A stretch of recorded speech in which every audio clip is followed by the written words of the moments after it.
একদম total stop. বিসমিল্লাহির রহমানির রহিম। আজকের উপস্থান পর্ব হচ্ছে সাক্ষ্যের 31 এবং 32, দুইটি ধারা হচ্ছে। 31টা হচ্ছে এই পর্যন্ত কোনো প্রশ্ন আসে নাই, সবসময় অন্যান্য গাইডে দেখুন প্রশ্নগুলো আছে, তো এটার এক লাইনে উত্তর, বাট এটা একটু জানা দরকার আছে। এই সাক্ষ্যহানি 31 ধারার সাথে কানেক্টেড যে ধারাটা রয়েছে বুঝতে হলে আমাদের যেতে হবে 115 ধারা সাক্ষ্যহানির। ওখানে মূলত এই প্রতিবন্ধ শব্দটা রয়েছে, যে প্রতিবন্ধ, যে আমরা এটা ইংলিশে ওই স্বাক্ষরে বলা হয় স্টপল। তো এখানে স্বাক্ষরে যে 31 দ্বারা বলছে, আমি একসাথে অ্যাডজাস্ট করে দিচ্ছি। এখানে স্বাক্ষরে আপনারা 31টাই পড়বেন, বাট 115টা প্রতিবন্ধটা থাকলে তাহলে মাথাটা এটা ক্লিয়ার হবে। যে স্বাক্ষরে 31 ও 115 দ্বারা আপনারা এখন আলোচনা হচ্ছে 100 শুধু 31 স্বীকৃতি চূড়ান্ত প্রমাণ নেই। এই যে আমরা 17 থেকে 23 পর্যন্ত আমরা যে স্বীকৃতি দিলাম, এগুলো কিন্তু কনক্লুসিভ প্রুফ নাই। যে স্বাক্ষরে যে আমরা 4 ধারাটা পড়লাম, ওখানে চূড়ান্ত আহ, প্রমাণ এই এই এখানে বলছে চূড়ান্ত প্রমাণ। আমরা তখন যতক্ষণ যদি কোনো, আমরা ওখানে বুঝছিলাম না চূড়ান্ত প্রমাণের ক্ষেত্রে কিন্তু আমরা যে কিছু উদাহরণ দেখেছিলাম, যে যখন আদালত অবশ্যই ধরে নেবে এটা চূড়ান্ত, বাট এই ক্ষেত্রের ক্ষেত্রে যে স্বীকারোক্তির ক্ষেত্রে যে যে স্বীকৃতিটা আসবে, স্বীকৃতি অবশ্যই এই চূড়ান্ত প্রমাণ হিসেবে গ্রহণযোগ্য হবে না, কারণ এটার প্রতিবন্ধ হতে পারে। কিভাবে হবে? এখানে একটা উদাহরণ দেওয়া হয়েছিল, উদাহরণটা কালকে একটু বলছিলাম, অনেকে বুঝতে পারেন, এটাকে আমি ভেঙে নিচে দিকে দিছি। আমরা যদি একটু যদি আলোচনা করে আসি আসলে স্থপলটা কি বা প্রতিবন্ধটা কি, তাহলে আমরা বিষয়টা ক্লিয়ার হয়ে যাবো। তাহলে একটু আমরা নিচে যাই। সাক্ষ্যয়নে প্রতিবন্ধ স্টপল, মনোযোগ দেন, একটু মনোযোগ দেন, কেউ গুলো কথা বলবেন না, মাথাটা এদিকে একটু অ্যাটেনশন করেন। তাহলে সংজ্ঞা আমরা যেটা পাবো, স্টপল বা প্রতিবন্ধ, শুধু এই প্রতিবন্ধটা যে বলে না প্রতিবন্ধ সৃষ্টি করতে পারে, এই প্রতিবন্ধটা কি কি প্রতিবন্ধটা কি, এটা দেখবো।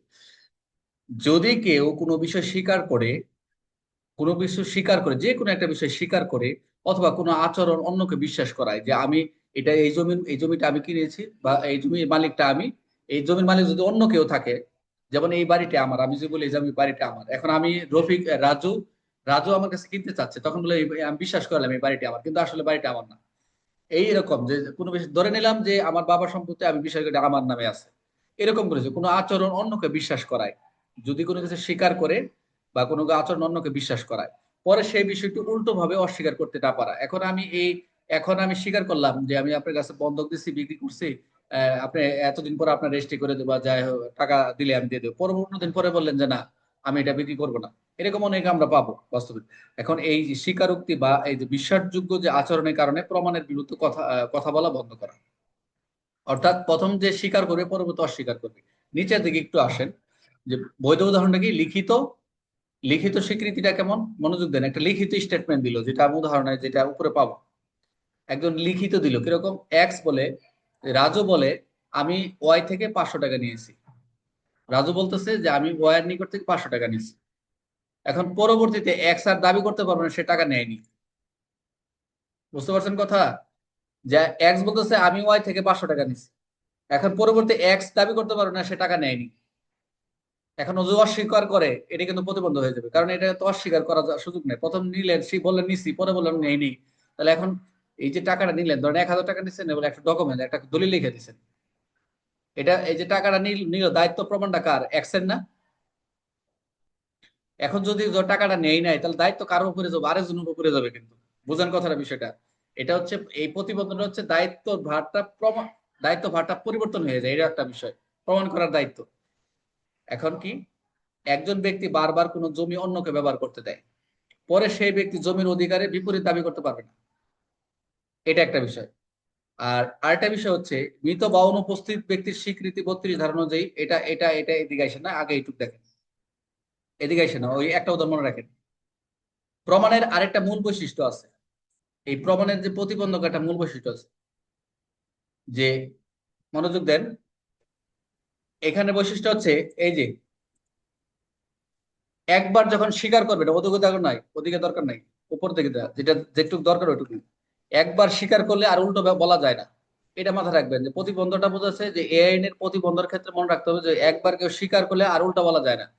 এখন এখানে প্রমাণের প্রতিবন্ধকতা কি, যে প্রমাণের স্বীকৃতি বা আচরণের কারণে অন্য পক্ষকে নিজের প্রমাণ করার বাধ্যতা থেকে মুক্তি দেয়। এবং সীমাবদ্ধতাটা কি, এই স্টেবল ও প্রতিবন্ধ দ্বারা চূড়ান্ত সত্য প্রতিষ্ঠা হয় না। সব এই জন্য তো আসছে 31 দ্বারা। এই জন্যই আসছে যে স্টেপল বা প্রতিবন্ধনের চূড়ান্ত সত্য প্রতিষ্ঠা করতে পারে না, এই প্রমাণের ভার বদলায়। এই যে বললাম না, শুধু প্রমাণের ভার, এই যে প্রমাণের ভারটা বদলায়। যখন আমি বলবো আমি তার কাছে টাকা নিচ্ছি, একটু বলবো আমি টাকা নিইনি, এখন আমি তো প্রমাণটা আমি বললাম যে আমি নিইনি, তাহলে ঠিক আছে, এখন সে তো বলবো টাকা নিচ্ছে, আমার কাছে দলিল আছে। এই যে প্রমাণের দায়িত্বটা সে সে প্রমাণ করবে কিভাবে নিচ্ছে। এখন দলিল টলিল না থাকলে বা কোনো কিছু ডকুমেন্ট না থাকলে আলাদা হিসাব। এখন আসেন একটু উপর দিকে যাই। আচ্ছা, এখানে দেখেন, রাজু কই, রাজু, রাজু কই, রাজু স্যার আছে? শুনতে পাচ্ছি স্যার, আছে তো। আচ্ছা, জি স্যার। স্বীকৃতি, স্বীকৃতি চূড়ান্ত প্রমাণ নয়। এখন এটার আপনি এখান থেকে পড়েন, এইটুক পড়েন, এই তিনটা লাইন পড়েন, পড়েন, জোরে পড়বেন। ধারা 31 স্বীকৃতি চূড়ান্ত প্রমাণ নয়। হ্যাঁ, 1 নম্বর লাইন আইনের কথা। 1 নম্বর লাইন আছে স্বীকৃতি নিজে নিজে মামলার বিষয় চূড়ান্ত প্রমাণ করে না, চূড়ান্ত ভাবে প্রমাণ করে না, তবে এটি প্রমাণ প্রতিবন্ধ। স্যার এটা কি প্রতিবন্ধ না প্রতিবন্ধকতা হবে স্যার? প্রতিবন্ধ, প্রতিবন্ধ স্টপল। আচ্ছা। তবে এটি প্রমাণ প্রতিবন্ধ সৃষ্টি করতে পারে এবং প্রমাণের ভার এক পক্ষ থেকে অন্য পক্ষের দিকে সরিয়ে দেয়। থাকেন, প্রথম হচ্ছে এটা চূড়ান্ত প্রমাণ ভার গ্রহণ করে না, মানে চূড়ান্ত প্রমাণ করে না, মানে চূড়ান্ত প্রমাণ হয়ে গেলে তো সেটা কনক্লুসিভ প্রুফ হয়ে গেল। স্বীকৃতিটা তো চূড়ান্ত প্রমাণ করবে না। তবে সাক্ষ্য, আমরা তো এগুলা সাক্ষ্য নিয়ে আলোচনা কি, এটা একটা স্বীকৃতি, এটা একটা সাক্ষ্য। এটা তো আদালতে মামলা প্রমাণের জন্য তার আইনি ভাবে এটা গ্রহণযোগ্য না। তো কথা হচ্ছে, তবুও এখানে স্বীকৃতির ক্ষেত্রে এই যে এটা অ্যাডমিশনের ক্ষেত্রে মামলা চূড়ান্ত প্রমাণ করে না এটা। আর এটা প্রতিবন্ধ সৃষ্টি করতে পারে, এটা একটা। আর এটা হচ্ছে যে মামলার যে একটা বার্ডেনের প্রমাণের যে দায়িত্ব, আমরা প্রমাণের দায়িত্ব আমরা কিন্তু আলাদা বিষয়, আমরা পড়বো 101 থেকে আলাদা পড়বো। তো প্রমাণের যে দায়িত্বটা, আমি প্রমাণ করবো যে এটা এটা এটা আমি অপরাধী নয়, বা এটা টাকাটা নিছি আমার প্রমাণ, বা আমি টাকাটা নিইনি প্রমাণের দায়িত্ব আমার। তো এই প্রমাণের যে দায়িত্বটা এক পক্ষ থেকে অন্য পক্ষের দিকে সরিয়ে দেয়, এটুকু বুঝছেন তো? বুঝতে পারছি স্যার। আচ্ছা, আসেন এখন, আসেন নিচে এইটুক বলেন। ধারা 115 প্রমাণ প্রতিবন্ধক। মূল কথা, কেউ যদি কোনো বিষয় স্বীকার করে অন্যকে বিশ্বাস করায়, পরে তা উল্টো কথা বলে ওই বিষয় অস্বীকার করতে পারে না, যতক্ষণ না সে নিজে নিজের দাবির পক্ষে প্রমাণ দিতে পারে। কি বুঝলেন? মূল কথা হচ্ছে এই, এটা হচ্ছে 115 কথা। এই প্রমাণ প্রতিবন্ধকতা আমি নিয়ে আসলাম কি 115, তো এই কথা বলা রয়েছে। যদি কোনো বিষয় স্বীকার করে, আমরা যখন 115 ধারা পড়বো তখন এটা পড়া লাগবে না, প্রতিবার স্টেপলটা বুঝাইছে। যদি কোনো বিষয় স্বীকার করে, অন্যকে বিশ্বাস করায়, কোনো একটা বিশ্বাস স্বীকার করে বিশ্বাস করায়, আর পরে সে উল্টা কথা বলে, ওই অস্বীকার করে, উল্টা উল্টা বলা তো স্বীকার নাই প্রতিবন্ধের ক্ষেত্রে। প্রথম স্বীকার করছে, পরে উল্টা করা স্বীকার করতে পারবে না, তাহলে প্রতিবন্ধ হচ্ছে। যতক্ষণ না সে নিজের দাবির পক্ষে প্রমাণ দিতে পারে, এটা একটা বিষয়। এখন উদাহরণটা পড়েন, এখন পড়েন। জায়েদ দাবি করেছে সাবেদ তার কাছ থেকে 500 টাকা নিয়েছে এবং সেজন্য খত বা দলিল লিখে দিয়েছে। আবার পড়েন, এটার মানে কি? আবার পড়েন। জায়েদ জায়েদ দাবি করেছে সাবেদ তার কাছ থেকে 500 টাকা নিয়েছে হুম। এবং সেজন্য খত লিখে দিয়েছে। হক মানে দলিল লিখে দিছে, 500 টাকা যে নিছে, আপনি বললেন যে রাজু ভাই আমি আপনার কাছে 500 টাকা নিয়েছি, তাহলে আপনি কি মূল্যে টাকা দিলেন? একটা দলিল মূল্যে দিলেন, একটা খত দিলেন, মানে লিখিত দিলেন। এখন এখানে কি হলো, সাবেদ স্বীকার করেছে। এটা কি বলেন, পড়েন। সাবেদ স্বীকার করেছে, খতে তার স্বাক্ষর আছে। তার মানে কি, এখন স্বাক্ষর কিন্তু আছে, তাহলে তো আর সমস্যা নাই। কিন্তু এটা কিন্তু না, পজিটিভ, মানে যে সে নিছে, সে লিখে দলিল আছে, ডকুমেন্টস আছে, এটা সমস্যা নাই। কিন্তু সাবেদ অস্বীকার করছে, এখন পড়েন। কিন্তু সাবেদ যা অস্বীকার করেছে, সে কোনো টাকা নেয়নি, জোর করে তার কাছ থেকে খত লিখে নেওয়া হয়েছে। তাহলে কি প্রমাণের দায়িত্ব চেঞ্জ হলো? প্রমাণের ভার হ্যাঁ, দায়িত্বটা চেঞ্জ চেঞ্জ হয়ে হয়ে গেছে। গেল না? হ্যাঁ, চেঞ্জ হয়েছে না? জি স্যার, চেঞ্জ তাহলে কি হয়েছে, হলো, হ্যাঁ। কি হলো, প্রতিবন্ধ হলো না? হলো। আচ্ছা, জি। এখন আসেন, পরে পড়েন।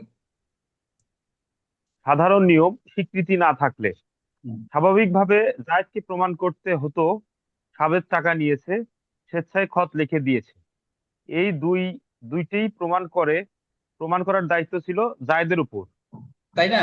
যে যেহেতু স্বাভাবিকভাবে জায়েদকে প্রমাণ করতে হবে, সাবের টাকা নিয়েছে, সে কত লিখে দিয়েছে, তাহলে এই দুইটা প্রমাণের দায়িত্ব হলো জায়েদের উপর, যে তার ডকুমেন্টস আছে। কিন্তু স্বীকৃতির ফল কি হলো, পড়েন। স্বীকৃতির ফল কি হলো? হ্যাঁ, সাবেদ যখন বলল খতে আমার স্বাক্ষর আছে, তখন আইনে ধরে নেওয়া হলো খতটি সাবেদই করেছে। ফলে হ্যাঁ, প্রমাণের ভার বদলে গেল। এক- হ্যাঁ, কি হলো? আগে হ্যাঁ, আগে পরে আগে জায়েদের দায়িত্ব, জায়েদ পরে পরে সাবেদের দায়িত্ব। গুড। তাহলে কি হলো এখানে? ফলাফল কি হলো? জায়েদ প্রাথমিক প্রমাণের দায়িত্ব থেকে মুক্তি পেল, মুক্তি পেল। কিন্তু তাতে কিন- কিন্তু তাতে জায়েদের জায়েদের দাবি দাবি চূড়ান্তভাবে প্রমাণিত হলো না। কি হলো? যে প্রথম জায়েদ প্রমাণ দায়িত্ব থেকে মুক্তি পেয়ে গেছে, কিন্তু এটা কি জায়েদের দাবি থেকে চূড়ান্ত ভাবে প্রমাণিত হয়েছে? এখন না, সাবিতের দায়িত্ব কি করেন? হুম। এখন সাবেদের দায়িত্ব, সাবেদ এখন প্রমাণ করতে হবে সে টাকা নেয়নি, হ্যাঁ, জোর, ভয় বা প্রতারণার মাধ্যমে হদ আদায় করা হয়েছে। হ্যাঁ, যদি সাবেদ এটা প্রমাণ করতে না পারে, হ্যাঁ, আদালত হদকে বৈধ ধরে নেবে। মানে যদি প্রমাণ দলিলকে করতে পারে, হদ বাতিল হতে পারে। যদি প্রমাণ করতে পারে মানে দলিল বাতিল হবে। তাহলে কি কি বললাম এখানে? মূল পয়েন্ট এখানে কি বললাম? মূল পয়েন্ট, স্বীকৃতি মানে এই নয় যে মামলার ফয়সালা হয়ে গেছে। মানে স্বীকৃতি মানে স্বীকৃতি না মামলা শুধু ফয়সালা হয়ে যায়, আর মুখে বলছি তাই হয়ে গেছে। স্বীকৃতি শুধু কি এটা প্রমাণের দায়িত্ব সরাই, যে আমরা স্বীকৃতিটা দিলাম, এটা প্রমাণের দায়িত্বটা সরাই দিচ্ছে, আরেকজন চলে যাচ্ছে। প্রতিপক্ষকে সুবিধা দেয়, এই যে প্রতিপক্ষ একটা সুবিধা দিল, কিন্তু চূড়ান্ত প্রমাণ নয়। সেকশন 31, দেখছেন প্রতিবন্ধকগুলো কি? কিন্তু স্বীকৃতির চূড়ান্ত প্রমাণ নেই কোন ক্ষেত্রে? আরেকটা সহজ উদাহরণ দিচ্ছি, হ্যাঁ এখন বলেন। উদাহরণ 2, দোকানের ভাড়ার মামলা। হুম, রহিম বলেছে রহিম তার দোকান 6 মাস ভাড়া দেয়নি, হুম, দোকানের 6 মাসের ভাড়া দেয়নি। হুম। করিম স্বীকার করলো দোকানটি সে ভাড়ায় নিয়েছিল, কিন্তু করিম বলেছে আগেই ভাড়া পরিশোধ তাহলে করেছে। কি হলো? কি হলো? আইনি ফলাফলটা কি হবে? বলেন। করিমের আইনের ফলাফল, করিমের স্বীকৃতির কারণে রহিম আর প্রমাণ করতে হলো না যে করিম দোকান ভাড়া নিয়েছিল। হুম। করিমকে আর প্রমাণ করতে হয়নি যে রহিমকে আর প্রমাণ করতে হয়নি করিম দোকান ভাড়া নিয়েছিল। এখন করিমকে প্রমাণ করতে হবে সে সত্যিই ভাড়া পরিশোধ করেছে, রসিদ, সাক্ষী ইত্যাদি দিয়ে। গুড। এখন কি হলো এখানেও? এখানে এখানেও স্বীকৃতি চূড়ান্ত প্রমাণ নয়, শুধু শুধু কি প্রমাণের হলো? ভার বদলেছে। এই তো এইটাই 31, এটাই হচ্ছে কনভার্ট করে তার দায়িত্ব ভারটা প্রমাণ করে, আর কোনো কিছু। তার মানে আমরা কি শিখলাম? স্বীকৃতি মামলা জেতায় না, স্বীকৃতি দিয়ে মামলা জেতা যাবে না, কিন্তু প্রতিপক্ষের কাঁধে প্রমাণের বোঝা তুলে দেয়। স্বীকৃতি কিন্তু মামলা জেতায় না, সবসময় রাখবেন, কিন্তু প্রতিপক্ষের কাঁধে প্রমাণের জন্য যে আমি এটা করি নাই, তুমি এটা প্রমাণ করে দেখাও, এই যে প্রমাণের যে বোঝাটা এটা তুলে দেয়। ক্লিয়ার? জি স্যার। এখন বলেন আপনি যে এটা থেকে মূল কি শিখলেন এই 31 ধারায়? এটা শুধু আপনার জন্যই আনছিলাম, কালকে প্রশ্ন করছিলেন, কেউ প্রশ্ন করে নাই, এই জন্য আপনার জন্য দিয়ে আপনার দিয়ে পড়াইলাম। বলেন এখন কি শিখলেন এখান থেকে? স্বীকৃতি যে চূড়ান্ত প্রমাণ নয়, এটা বুঝতে পারছেন? তাই স্বীকৃতিটা চূড়ান্ত কখন প্রমাণ হবে না, এটা একটা প্রশ্ন আছে যে এটা প্রতিবন্ধ হিসেবে সৃষ্টি করতে পারে, ব্যাখ্যা করেন, একটা প্রশ্ন দিয়ে দিতে পারে। জাস্ট 31 ধারা, 115 লেখা প্রয়োজন নেই, বাট 31 থেকে প্রশ্ন লিখুন, যে এখানেই বলা রয়েছে। আর প্রতিবন্ধ শব্দটা একমাত্র স্টেবল, প্রতিবন্ধ শব্দটা সংজ্ঞাটা বলা রয়েছে 115-তে যা পাবো, বাট ওখান থেকে আমরা নিয়ে আসছি, বাট পুরোটা এক্সপ্লেন করছি হচ্ছে, ইলিবরেট করছি হচ্ছে 31 ধারা থেকে। বুঝতে পারছেন? এখন সবাইকে জিজ্ঞেস করেন, 1 মিনিট, আমি 1 মিনিট বিরতি নিচ্ছি, এরপরে আরেকটা গুরুত্বপূর্ণ ক্লাস কথা বলবেন।